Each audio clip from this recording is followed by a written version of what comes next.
सूरज ढलने लगा था। आसमान लाल हो गया था। दो दोस्त अनन्या और रोहन फुसफुसाते जंगल के किनारे पर खड़े थे। Are you sure about this Rohan? Ananya ने पूछा। उसकी आवाज कांप रही थी। रोहन ने बहादुर बनने की कोशिश करते हुए हां में सर हिलाया। It's just a silly old forest Ananya. लेकिन उसकी आवाज भी कांप रही थी।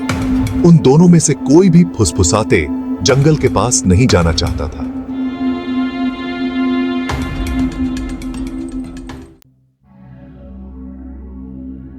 उन्हें एक अजीबोगरीब न्योता मिला था।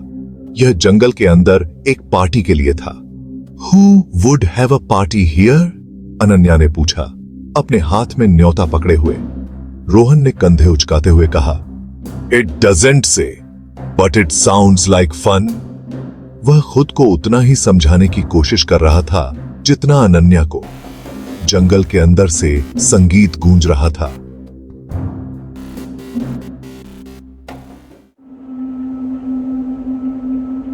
जैसे जैसे वे चलते गए, जंगल की गहराई में उतरते गए, जंगल और भी अंधेरा होता गया। पेड़ों की लंबी परछाइयां और भी डरावनी लगने लगीं। अजीब और गरीब आकृतियां परछाइयों में हिलती हुई दिखाई दे रही थीं। हर कोने से अजीब सी आवाजें आ रही थीं, जैसे कोई फुसफुसा रहा हो। अनन्या ने रोहन का हाथ पकड़ लिया। उसकी पकड़ में डर और बेचैनी साफ झलक रही थी। Did you see that? उसने फुसफुसाते हुए कहा। उसकी आवाज में घबराहट थी, एक टिमटिमाती हुई परछाई की ओर इशारा करते हुए। वो क्या था? उसने पूछा। रोहन ने अपनी आंखों पर जोर डाला। उसने ध्यान से देखा, लेकिन कुछ साफ नहीं दिखा। सी भाट, देयर्स नथिंग देयर, उसने कहा। लेकिन उसकी आवाज में भी एक हल्की सी घबराहट थी। लेकिन उसने अपनी रीढ़ की हड्डी में एक सिहरन महसूस की। उसे लगा जैसे कोई उन्हें देख रहा हो। उसने सोचा कि उसने एक आदमी को देखा, लंबा और छायादार, जो धीरे धीरे उनकी ओर बढ़ रहा था। एक पेड़ के पीछे गायब हो गया। रोहन और अनन्या ने एक दूसरे की ओर देखा। उनकी आंखों में डर साफ झलक रहा था। वे समझ नहीं पा रहे थे कि क्या करें। क्या वे वापस मुड़ जाएं या आगे बढ़ें? उनके दिल की धड़कनें तेज हो गईं और वे एक पल के लिए वहीं खड़े रहे, सोचते हुए कि आगे क्या करना है। वे जंगल में आगे बढ़ते गए। हर कदम के साथ पेड़ और घने होते जा रहे थे और रास्ता और भी अनजान लगने लगा। संगीत अब तेज था, लेकिन यह अजीब लग रहा था, बिगड़ा हुआ। यह ऐसा था जैसे जंगल खुद उन्हें चेतावनी दे रहा हो। I think we are lost, Ananya ने कहा। उसकी आवाज घबराई हुई थी। उसकी आंखों में डर साफ झलक रहा था। रास्ता गायब हो गया था। वे जिस पगडंडी पर चल रहे थे, वह अब कहीं नहीं दिख रही थी। वे घने पेड़ों से घिरे हुए थे। हर दिशा में बस पेड़ ही पेड़ थे और कोई भी रास्ता साफ नहीं था। रोहन ने शांत रहने की कोशिश की। उसने गहरी सांस ली और अपने दोस्तों को दिलासा देने की कोशिश की। Don't worry, we just need to find our way back, उसने कहा। लेकिन उसकी आवाज में भी हल्की सी घबराहट थी। लेकिन उसे खुद भी यकीन नहीं था कि वे किस रास्ते से आए थे। हर दिशा एक जैसी लग रही थी। धुंधली रोशनी में हर पेड़ एक जैसा लग रहा था। पेड़ों के बीच से हल्की सी धुंध उठ रही थी, जिससे दृश्य और भी डरावना हो गया था। वे सब एक दूसरे के करीब आ गए, एक दूसरे को सहारा देने के लिए। अनन्या ने रोहन का हाथ पकड़ा और बाकी सब भी एक दूसरे के पास खड़े हो गए। अचानक दूर से एक अजीब सी आवाज आई। सबने एक दूसरे की तरफ देखा। उनकी आंखों में सवाल था, क्या यह आवाज उनकी मदद के लिए थी या और भी खतरे की निशानी? उन्होंने फैसला किया कि वे उस आवाज की दिशा में चलेंगे। शायद वही उनकी मदद कर सके। वे धीरे धीरे उस दिशा में बढ़ने लगे। हर कदम फूंक फूंक कर रख रहे थे। चलते चलते उन्हें एक पुराना निशान मिला, जो शायद किसी पुराने रास्ते का था। यह एक उम्मीद की किरण थी और उन्होंने उसी दिशा में आगे बढ़ने का निश्चय किया। अब उनके चेहरों पर थोड़ी सी उम्मीद की झलक थी। शायद वे इस जंगल से बाहर निकलने का रास्ता पा सकते थे।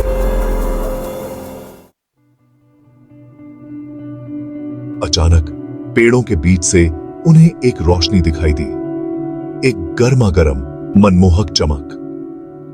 लुक अनन्या, रोहन ने इशारा किया। A cabin, may be someone there can help us. वे रोशनी की ओर बढ़े। जैसे जैसे वे करीब आते गए, उन्होंने लकड़ी का एक छोटा सा केबिन देखा। यह पुराना वीरान लग रहा था। वे सावधानी से केबिन के पास पहुंचे। संगीत अब बहुत तेज था, लेकिन बिगड़ी हुई आवाज ने उनके सिर घुमा दिए। रोहन ने लकड़ी के दरवाजे पर दस्तक दी। यह चरमराहट के साथ खुल गया, मानो उन्हें अंदर बुला रहा हो। हेलो, रोहन ने आवाज दी। Is anyone here? केवल खामोशी ने उसका जवाब दिया, लेकिन वे केबिन के अंदर से फुसफुसाहट की आवाजें सुन सकते थे। धीमी, समझ से बाहर की फुसफुसाहट। उन्होंने सावधानी से अंदर कदम रखा। केबिन धूल भरा हुआ था और मकड़ी के जाले लगे हुए थे।